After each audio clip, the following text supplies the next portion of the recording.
सुप्रभात। Army day की आप सबको हार्दिक बधाई और सेना दिवस 2026 के अवसर पर ऐतिहासिक और सुंदर शहर जयपुर में आप सभी से बातचीत करना मेरे लिए गर्व की बात है। मैं आपके माध्यम से भारतीय सेना के सभी सैनिकों, हमारे सिविलियन कर्मचारियों, वेटरन्स, वीर नारियों और उनके परिवारजनों को हार्दिक शुभकामनाएं देता हूं। इस पावन अवसर पर हम उन वीर सैनिकों को श्रद्धापूर्वक नमन करते हैं जिन्होंने देश की सेवा में सर्वोच्च बलिदान दिया। मैं राजस्थान सरकार और खासकर जयपुर के नागरिकों को तहे दिल से धन्यवाद देता हूं। आज बड़ी संख्या में नागरिकों की उपस्थिति यह दर्शाती है कि सेना और जनता के बीच कितना गहरा संबंध है। आपका उत्साह और समर्थन हर सैनिक का मनोबल बढ़ाता है। जयपुर में सेना दिवस का आयोजन सेना को नागरिकों के और करीब लाने का प्रयास है।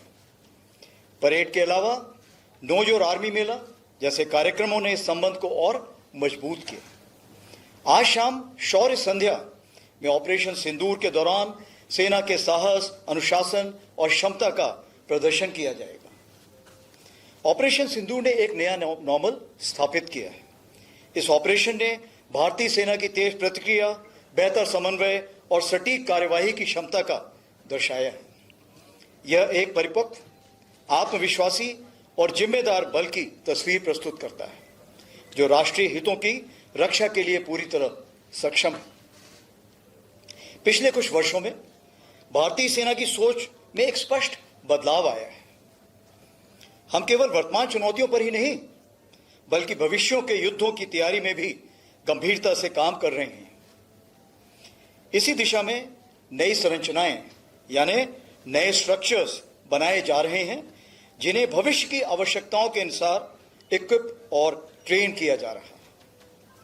इस परिवर्तन प्रक्रिया के अंतर्गत Bhairav battalions, Ashwini platoons, Shaktibaan regiment, Divyastra battery जैसे नई इकाइयां खड़ी की गई हैं जिनको आज आपने परेड के दौरान खुद देखा हुआ है। ये संरचनाएं भविष्य की चुनौतियों के अनुरूप एक एजाइल, रिस्पॉन्सिव और मिशन ओरिएंटेड सेना के निर्माण को दर्शाती है। हमारे इस परिवर्तन की आधारशिला आत्मनिर्भरता है जिसकी झलक आपको परेड के दौरान मेड इन इंडिया उपकरणों के द्वारा देखने को मिली। भारतीय सेना को भविष्य में भी ऐसे वेपन सिस्टम्स और इक्विपमेंट चाहिए जो भारत में ही डिजाइन और डेवलप किए गए।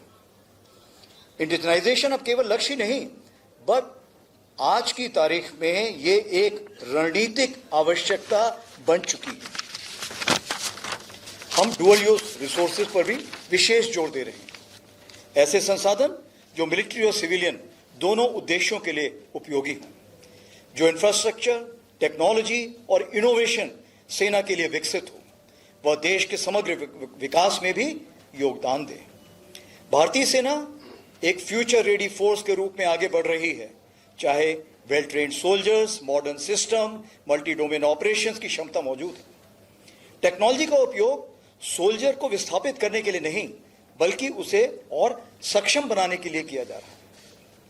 अब तक की प्रगति को आगे बढ़ाते हुए अगले 2 वर्षों को सेना ने एयर्स ऑफ नेटवर्किंग और डेटा सेंट्रिसिटी के रूप में अपनाया है।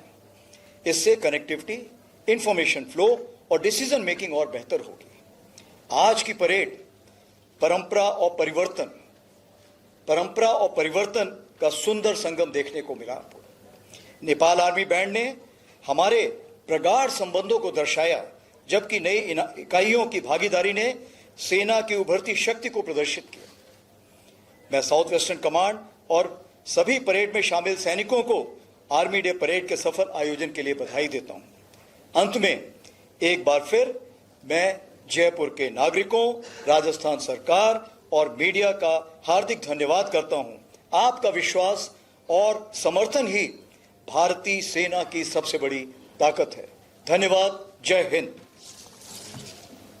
जैसे कि आपको पहले बताया, चीफ ऑफ आर्मी स्टाफ साहब अभी 4 से 5 क्वेश्चंस लेंगे। शुरू करेंगे हम लोकल मीडिया से। Suparna Roy, times of India. Jaipur. Sir पहली बार जयपुर में ये पब्लिक परेड अरेंज की गई है। How was the feeling? The public really liked it. The city has a rich cultural heritage, martial heritage, but bringing it to the public and selecting Jaipur, what was the reason and the feeling? ठीक है, सबसे बड़ी चीज़ ये है कि हम इसको राजस्थान लाना चाहते थे। आज की तारीख पे आप देखेंगे फौज में सबसे ज़्यादा जो बहादुर सैनिक हैं वो राजस्थान से हैं। राजस्थान की माटी में शैतान सिंह भाटी पैदा हुए थे, अब्दुल हमीद पैदा हुए थे। कहने का ये मतलब है ये ऐसी ज़मीन है जहाँ पर सारे वीरों ने इतिहास रचा है। या तो यहाँ पैदा हुए हैं, यहाँ पर इतिहास रचा है। मैं खुद भी कमीशन के बाद यहाँ पे बीकानेर के पास एक खाजेवाला जगह है, वहाँ पर था और मैंने खुद भी बटालियन कमांड राजस्थान में ही की है। तो इससे एक प्यार हमेशा उमड़ा हुआ है। अगर हम राजस्थान की बात करें तो मैंने आपको जैसे बताया कि परंपरा और परिवर्तन, ये दो चीज़ें सेना बहुत महत्व देती है और यही चीज़ आप जयपुर में भी देखेंगे। ये जयपुर ऐसा शहर है जहाँ पे परंपरा सदियों से चली आ रही है और परिवर्तन भी उसके साथ चला आ रहा है। तो जब दो सेनाएं और जयपुर की माहौल जब एक ही एकाग्रता या एक ही कन्वर्जेंस रखती है तो क्यों ना जयपुर को ऐसे चुना जाए। और मैं यहाँ के नागरिकों को बहुत बहुत धन्यवाद देना चाहता हूँ कि आपने इसको दोनों हाथों से अपनाया और जिस तरह से आपने इस परेड के लिए सपोर्ट किया, चाहे वो आम नागरिक हो, चाहे वो यहाँ का एडमिनिस्ट्रेशन हो, मैं तहे दिल से दोबारा एक बार धन्यवाद देना चाहूँगा कि अगर आज ये परेड आप लोगों को अच्छी लगी है तो इसमें जयपुर के निवासियों का और राजस्थान सरकार का बहुत बड़ा हाथ है। Next Nandita Dagar from Doordarshan. Sir आपने ये बोला है कि ये डेकेड ऑफ ट्रांसफॉर्मेशन है और वो ट्रांसफॉर्मेशन जो था हमने अपनी फौज का आज देखा लाइव।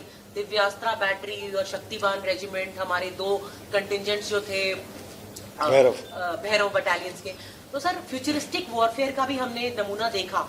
तो sir what are the key messages जो हम एक तो हमने जयपुर में होल्ड किया जो साउथ वेस्टर्न कमांड का एक हमारी फ्रंटियर कमांड है and post operation Sindoor, what are the key messages that we are trying to send to our enemies and to our countrymen that you are trying to send? तो आपने सही सवाल पूछा है कि दुश्मन के लिए और हमारे खुद देश के लिए क्या इसमें मैसेज है।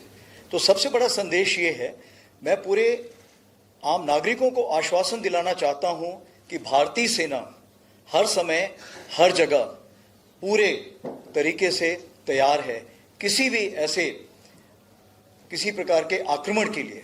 तो ये मैं बताना चाहता हूं जिसको हम बोलते हैं ऑफ प्रिपेयर्डनेस हमारी पूरी है। दूसरी चीज़, जैसे आपने फ्यूचर वॉरफेयर यानी भविष्य में लड़ाई कैसी होगी, क्या हम उसके लिए तैयारी कर चुके हैं? जी हाँ, क्योंकि भविष्य की लड़ाई हर दिन बदलती रहेगी, इसलिए आज की तारीख पे जो हमें उचित लगा हमने उसकी तैयारी की और परेड में हमने उसे आपको दिखाया। आगे आने वाले दिनों में हम ऐसी तैयारी और बढ़ाते रहेंगे। तो ये मैं आपको दूसरा आश्वासन दिलाना चाहता हूं कि भारतीय सेना समय के साथ अपने आप को बदलती रहेगी और उभरती शक्ति में जो बदलाव लाने हैं उसको लाती रहेगी। और तीसरी चीज़ सबसे बड़ी ये है कि